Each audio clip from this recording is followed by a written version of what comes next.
ರಾಜ್ಯದಲ್ಲಿ ಒಟ್ಟು 66 toll ಪ್ಲಾಜಾಗಳಲ್ಲಿ toll ಶುಲ್ಕ ಹೆಚ್ಚಳವಾಗಿರುವುದು. ಈಗ ಟೋಲ್ ಶುಲ್ಕ ಹೆಚ್ಚಳವಾಗಿದ್ದಕ್ಕೆ ಲಾರಿ ಚಾಲಕರು ಅಸಮಾಧಾನವನ್ನ ವ್ಯಕ್ತಪಡಿಸ್ತಾ ಇದ್ದಾರೆ. ಮಂಗಳೂರಿನ ತಲಪಾಡಿಯ ಟೋಲ್ ಗೇಟ್ ಬಳಿ ಆಕ್ರೋಶವನ್ನ ವ್ಯಕ್ತಪಡಿಸಿದ್ದಾರೆ.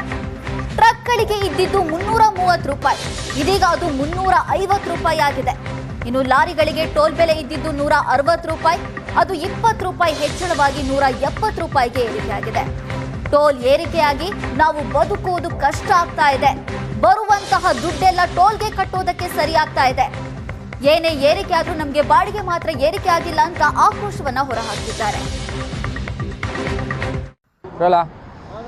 ಈಗಾಗಲೇ ಬೆಲೆ ಏರಿಕೆ ದುನಿಯಾದಲ್ಲಿ ಕೇವಲ ಹಾಲು ಮತ್ತು ಕರೆಂಟ್ಗಷ್ಟೇ ಬೆಲೆ ಏರಿಕೆ ಆಗಿಲ್ಲ, ಅದರ ಬದಲಾಗಿ ಟೋಲ್ಗಳಲ್ಲೂ ಕೂಡ ಭಾರಿ ಪ್ರಮಾಣದಲ್ಲಿ ಬೆಲೆಯನ್ನು ಏರಿಕೆ ಮಾಡಲಾಗಿರುವಂಥದ್ದು. ಪ್ರಮುಖವಾಗಿ ನಾನೀಗ ಕರ್ನಾಟಕ ಕೇರಳ ಗಡಿಭಾಗದಲ್ಲಿರುವಂತಹ ತಲಪಾಡಿ ಟೋಲ್ ಗೇಟ್ನಲ್ಲಿದ್ದೀನಿ. ಇದು ಉಡುಪಿ ಟೋಲ್ನ ಟೋಲ್ವೇಯ ಪ್ರೈವೇಟ್ ಲಿಮಿಟೆಡ್ ಕಂಪನಿಗೆ ಸೇರಿದಂಥ ಒಂದು Navyug toll plaza.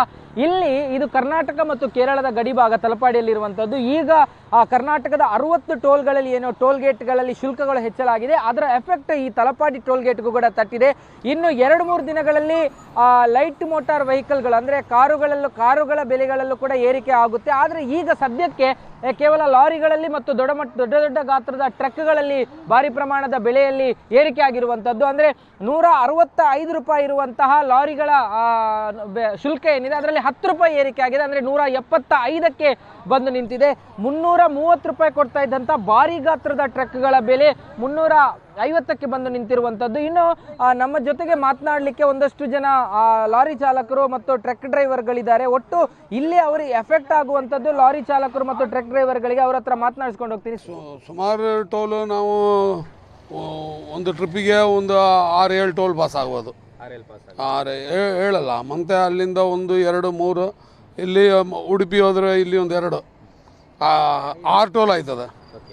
6 toll pass ಆಯ್ತದೆ. ಓಕೆ ನಿಮ್ಗೆ ಈಗ ಟೋಲ್ ಬೆಲೆ ಹೆಚ್ಚಾಗಿರುವಂಥದ್ದು, ರೇಟ್ ಹೆಚ್ಚಾಗಿರುವಂಥದ್ದು ಎಲ್ಲಾದರೂ ಗಮನಕ್ಕೆ ಬಂದಿತ್ತ ಸರ್? ಮೊನ್ನೆ ಎಲ್ಲ ನ್ಯೂಸ್ ಎಲ್ಲ ಬಂತಲ್ಲ, ಇದೆಲ್ಲ ಬಂತಲ್ಲ. ಅದು ಆಗಿರೋದು ನಮಗೇನು ಬಾಡಿಗೆಲ್ಲ ಏನು ಜಾಸ್ತಿ ಮಾಡಲ್ಲ, ಅದೇ ಬಾಡಿಗೆ ಇರೋದು. ಅದರಿಂದ ಕಡಿಮೆ ಆಯಿತು ಬಾಡಿಗೆನಲ್ಲ. ಟೋಲ್ ಯಾಕೆ ಇಷ್ಟು ಜಾಸ್ತಿ ಟೋಲು ಅದೇ ರೋಡ್ ಇರೋದು, ಅದೇ ಕಿಲೋಮೀಟ್ರ್ ಅದೇ ರೋಡು, ಮತ್ತು ಟೋಲ್ ಮಾತ್ರ ಜಾಸ್ತಿ ಮಾಡೋದು. ನಮಗೆ ಲಾಸ್ ಅಲ್ಲ, ಮತ್ತು ನಮಗೇನು ಬಾಡಿಗೆನೇನು ಜಾಸ್ತಿ ಮಾಡಲಿಲ್ಲ, ಅದೇ ಬಾಡಿಗೆ ಇರೋದು. ಅದರಿಂದ ಕಡಿಮೆ ಆಯ್ತದೆ ಬಾಡಿಗೆ. ಬಾಡಿಗೆ ಕೊಡೋರಿಗೆ ಏನು ಹೇಳೋದಿಲ್ವಾ ಈ ಟೋಲ್ ಜಾಸ್ತಿ ಆಗಿದೆ? ಹೇಳ್ತೀವಿ, ನೀನಿಲ್ಲಾಂದ್ರೆ ಬೇರೊಬ್ಬರು ಹೋಯ್ತಾರಪ್ಪ, ನೀನು ಯಾಕೆ ಬಿಡು ಅಂತಾನೆ ಅವನು. ನೀನಿಲ್ಲಾಂದ್ರೆ ಬೇರೆ ಗಾಡಿ ಉಂಟು ಹೋಯ್ತಾರೆ ಅಂತಾರೆ ಅವರು. ಸರಿ, ನಮ್ಮ ಈ ಕಡೆ ಇಲ್ಲ ಏನು ಬರೋಲ್ಲ, ರೆಗ್ಯುಲರಾಗಿ ಬ್ಯಾಂಗ್ಳೂರು ಓಡಿಸೋದು. ಬ್ಯಾಂಗ್ಳೂರು ಅಂದರೆ ನಂಗೆ ತುಪ್ಪೂರು 120 ಇವಾಗ ಜಾಸ್ತಿ ಆಗದ ಅಂತ ಹೇಳಾರ. ಏನು ನಡೀತಾ ಅಂತ ಗೊತ್ತಿಲ್ಲ ಸರಿ. ಬಾಡಿಗೆ ಎಲ್ಲ ಕಮ್ಮಿನೇ ಆಗೋದು, ಜಾಸ್ತಿ ಆಗಿಲ್ಲ. ಈಗ ನೀವು ಕಾರ್ ಬಾಡಿಗೆಲ್ಲ ಹೋಗುವಾಗ ನೀವು ಟೂರಿಸ್ಟ್ಗಳಿಗೆ ಪ್ರವಾಸಿಗರಿಗೆ ಹೇಳುವಾಗ ಅವರು ನಿಮಗೆ ಒಪ್ತಾರ ಸರ್ ಈ ಟೋಲ್ ಗೇಟ್? ಯಾರು ಒಪ್ಪಲ್ಲ. ನೀವೀಗ ಈ ಹಿಂದಿನ ಬಾಡಿಗೆಗೆ ಹೋಲಿಕೆ ಮಾಡಿದರೆ ಮತ್ತು ಈಗ ನೀವು ಟೋಲ್ಗಳಿಗೆ ಖರ್ಚು ಮಾಡೋದನ್ನು ಹೋಲಿಕೆ ಮಾಡಿದರೆ ನಿಮಗೆ ಲಾಭ ಆಗ್ತಾ ಇದೆ ನಷ್ಟನೇ ಐತಿರೋದು, ಲಾಭನೇ ಇಲ್ಲ. ಈಗ ಹೈವೇ ಆಯ್ತಿದ್ದು, ಹೈವೇಲೆ ಪೊಲೀಸವ್ರ ಭಾಳ ತೊಂದರೆ ಉಂಟು ಇಲ್ಲಿಗೆ. ಮುಂದೆ ಪಡುವದ್ರಿ, ಅದರಿಂದ ಮುಂದೆ ಇಲ್ಲಿಗೆ ನಾವು ಬೆಂಗಳೂರು ಕ್ರಾಸ್ ಆಯ್ತಲ್ಲ, ಇಲ್ಲಿಗೆಲ್ಲ ಜಾಸ್ತಿ ಪೊಲೀಸವರು 500 ಕೇಸ್ ಬರೆಯೋದವರು. 500 ಇಷ್ಟು ಕೇಸ್ ಬರೋದ್ರೆ ನಾವು ಏನು ಹೈವೇ ಟೋಲ್ ದುಡ್ಡು ಕೊಡ್ತೀವಿ, ಮತ್ತು ಲೋಡ್ ಎಲ್ಲ ಕೈಟ್ ಉಂಟು, ಯೂನಿಫಾರ್ಮ್ ಉಂಟು, ಮತ್ತು 500 ಕೇಸ್ ಬರೆಯೋದು.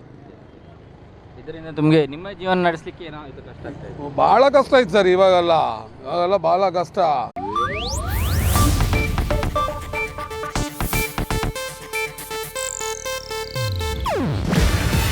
ಇದು ಏಷ್ಯಾನೆಟ್ ನ್ಯೂಸ್ ನೆಟ್ವರ್ಕ್ ಪ್ರಸ್ತುತಿ.